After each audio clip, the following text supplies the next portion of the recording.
ប្រជាពលរដ្ឋយើងហាក់ដូចជាមានបាតុភិបជាអកុសលមិនសម្បីនេះវាមានរឿងគ្រោះថ្នាក់ចរាចរណ៍មួយដែលមានការស្លាប់មនុស្សមិនសប្បាយបាទដែលជាអកុសល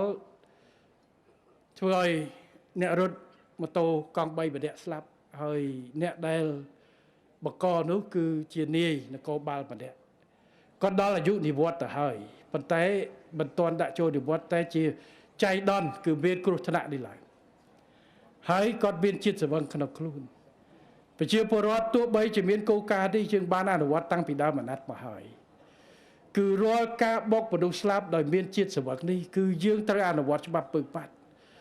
មិនមែនត្រឹមតែដោះស្រាយនិយាយរួមអាដាមខ្ញុំក៏បានធ្លាប់បញ្ជាក់អាដាមកើតរិទ្ធក៏បានធ្លាប់បញ្ជាក់ដែរគឺគោលការណ៍នេះមិនមែនត្រឹមតែសងលុយរួចខ្លួននោះទេចំពោះអ្នកដែលបុកគេស្លាប់ហើយមានជាតិស្រវឹងក្នុងខ្លួនមិនថាអ្នកនោះជានរណាហើយយើងបានអនុវត្តហើយរហូតទៅដល់មន្ត្រីមួយចំនួនរបស់យើងមន្ត្រីសេដ្ឋកិច្ចហិរញ្ញវត្ថុដែលបុកគេស្លាប់ប្រហែលឆ្នាំមុនអត់ទាន់មានលែងទេគឺទទួលខុសត្រូវទោះបីជាសងក៏ដោយតែប៉ុណ្ណាគ្មានពីណាចង់បកកហេតុទេខ្ញុំជឿថាអ្នកបើកបុកក៏មិនមានចេតនាដែរប៉ុន្តែសកម្មភាពអង្គហេតុនេះវាបានកើតទៅហើយការធ្វើប្រហែសបានធ្វើឲ្យបាត់បង់នៅអនាគតរបស់គ្រួសារមួយជីវិតមនុស្សមួយហើយអញ្ចឹងកិច្ចការនេះគឺយើងត្រូវបន្តអនុវត្តគោលការណ៍នេះហើយប៉ុន្តែប្រជាពលរដ្ឋហាក់ដូចជាមិនទាន់មានភាពច្បាស់លាស់ដោយសារតាមនីតិវិធីម្សិលមិញនេះតុលាការគឺឃាត់ខ្លួនដោយនគរបាលហើយត្រូវទុកមួយរយៈដើម្បីធ្វើការស្រាវជ្រាវឲ្យហើយមិនឲ្យលើសពី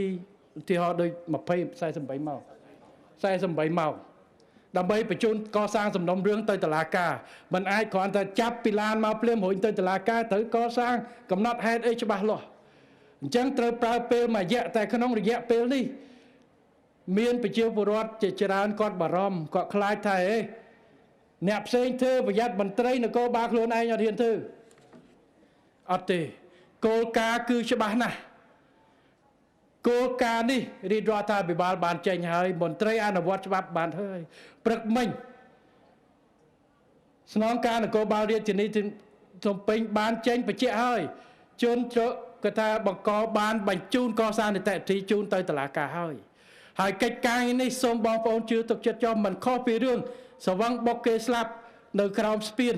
នោះទេ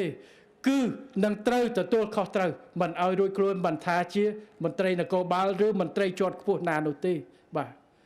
រឿងសងដោះស្រាយផលប៉ះពាល់គោលនយោបាយទៅជនរងគ្រោះទៅធ្វើប៉ុន្តែការទទួលខុសត្រូវចំពោះមុខច្បាប់ក៏ត្រូវធ្វើអត់មានជោគជលនោះទេសូមបញ្ជាក់ប៉ុណ្ណេះហើយសូមឲ្យបងប្អូនឈប់បារម្ភហើយឈប់សំដែងនៅការបន្ទុកចិត្តទៅលើ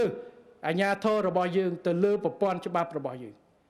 យើងបានដាក់បទបញ្ជាច្បាស់លាស់ហើយរឿងកិច្ចការទាំងអស់នេះជាពិសេសតាក់ទងរឿងបុកស្លាប់គឺនាយករដ្ឋមន្ត្រីតាមផ្ទាល់តែម្ដងតុលាការនិងសមត្ថកិច្ចក្រសួងសាបានដឹងច្បាស់ហើយបាទគាត់អត់មានទៅធ្វើអីទេយុត្តិធម៌សង្គមត្រូវអនុវត្តច្បាប់ទាំងអ្នកស្លាប់ទាំងអ្នកដែលបង្ករបួសសិតតែគ្មានចេតនាគ្មានពីណាចេតនាទៅបើកទៅឲ្យគេបុកទុះទេកន្លែងខ្លះមានគេថាតូចទឹកនឹងជីវិតលោតចូលឡានអាហ្នឹងឲ្យចូលចេតនាតែតាមថតមកនេះគឺអត់ពៀនទេហើយក៏មិនមានទៅអីដែរនេះទេគឺការបើកបរវាបុកពីក្រោយហើយអ្នកដែលបកខ្ញុំក៏មិនជឿថាគាត់មានចេតនាទៅតាមស្លាប់អ្នកតុកមួយដែរតែរឿងវាកើតទាំងគ្រួសារអ្នករងគ្រោះទាំងគ្រួសារអ្នកដែលបង្កសិតតែត្រូវរងគ្រោះដោយសារអបតវហេតុនេះមួយបាត់ឪពុកដោយសារស្លាប់មួយបាត់ឪពុកដោយសារត្រូវប្រឈមនៅក្នុងពន្ធនាគារទៅតាមច្បាប់ប៉ុន្តែច្បាប់ជាច្បាប់យើងត្រូវអនុវត្តដើម្បីផ្ដល់យុត្តិធម៌សម្រាប់សង្គមរបស់យើងចឹងក្នុងករណីនេះខ្ញុំសូមបញ្ជាក់ ពួកចង្កាលណាបើសិនជាមិនមានការបញ្ជាក់ពីថ្នាក់ដឹកនាំជាន់ខ្ពស់រឿងនឹងវានៅរហូតបាទនៅរហូតរឿងខ្លះអ្នកនាំពាក្យចេញក៏មិនស្ដាប់បាទចឹងមិនថាចាំបាច់នាយករដ្ឋមន្ត្រីនិយាយធ្វើអីរឿងច្បាប់ខ្ញុំមិនលូកទេតឡាការសិទ្ធិរបស់គេរឿងច្បាប់របស់ប៉ូលីសអីអនុវត្តតាមច្បាប់ខ្ញុំមិនលូកទេអ្វីដែលខ្ញុំត្រូវរងាប់គឺការព្រួយបារម្ភនិងការបញ្ចេញមតិរបស់បងប្អូនប្រជាពលរដ្ឋដើម្បីបញ្ចប់អញ្ចឹងខ្ញុំសូមយកឱកាសនេះការទទួលខុសត្រូវយើងអប់រំមនុស្សអប់រំកូនចៅរបស់យើងឲ្យរៀនឲ្យចេះទទួលខុសត្រូវរដ្ឋគេថាមានគុណធម៌សីលធម៌និងគោរពច្បាប់អញ្ចឹងទោះបីជាមន្ត្រីឬមួយអីចេញទៅក្នុងសង្គមយើងត្រូវអនុវត្តអញ្ចឹងក្នុងករណីមួយនេះខ្ញុំសូមជូនទៅដល់ប្រជាពលរដ្ឋរបស់យើងជាពិសេសបងប្អូនតាមបណ្ដាញសង្គមដែលនៅប្រកាសជិះកប៉ាល់ហោះមកផឹកមិញទៅប្រហោះ1ម៉ោងប្រហោះកន្លះម៉ោងនៅតែរឿងហ្នឹងនៅតែរឿងនៅប្រហោះសារខ្ញុំនិយាយចាស់ប្រហោះសារឯកឧត្តមកើតរិទ្ធនិយាយចាស់ថាមិនអោយរួចខ្លួនទេតែគាត់មិននិយាយនោះទេគាត់ដាក់សារនេះបានន័យថាគាត់នៅមិនទាន់ទុកចិត្តខ្លាចគេលួចយកយល់ព្រោះមន្ត្រីនគរបាលអញ្ចឹងខ្ញុំសូមឲ្យបងប្អូនជឿទុកចិត្តទៅលើប្រព័ន្ធច្បាប់របស់យើងជឿទៅលើអាជ្ញាធររបស់យើងករណីនេះនឹងមានការយកចិត្តទុកដាក់ដើម្បីអនុវត្តត្រឹមត្រូវទៅលើគោលការណ៍ដោយករណីបុកស្លាប់កាលពីក្រោមស្ពានឬមួយក្នុងដែលយើងចាប់ផ្ដើមពីអាណត្តិនេះមកប្រហែលករណីនៅជាប់ក្នុងនោះទាំងអស់បាទមិនថាអ្នកឯងជិះអា Lamborghini បុកគេទេចាប់មិនទាន់ឲ្យចេញបាទគឺនៅក្នុងនោះមិនថាជនបរទេសឬជនជាតិខ្មែរនោះទេតែប្រព្រឹត្តបែបនេះគឺត្រូវហើយការដោះស្រាយថាវិការដោះស្រាយសំណងជូនជនប៉ះពាល់ដោះស្រាយត្រូវតែដោះស្រាយ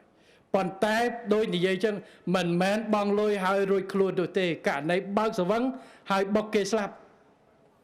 ហេតុផលណាក៏ដោយមូលហេតុណាក៏ដោយប៉ុន្តែដោយសារអង្គហេតុវាអញ្ចឹង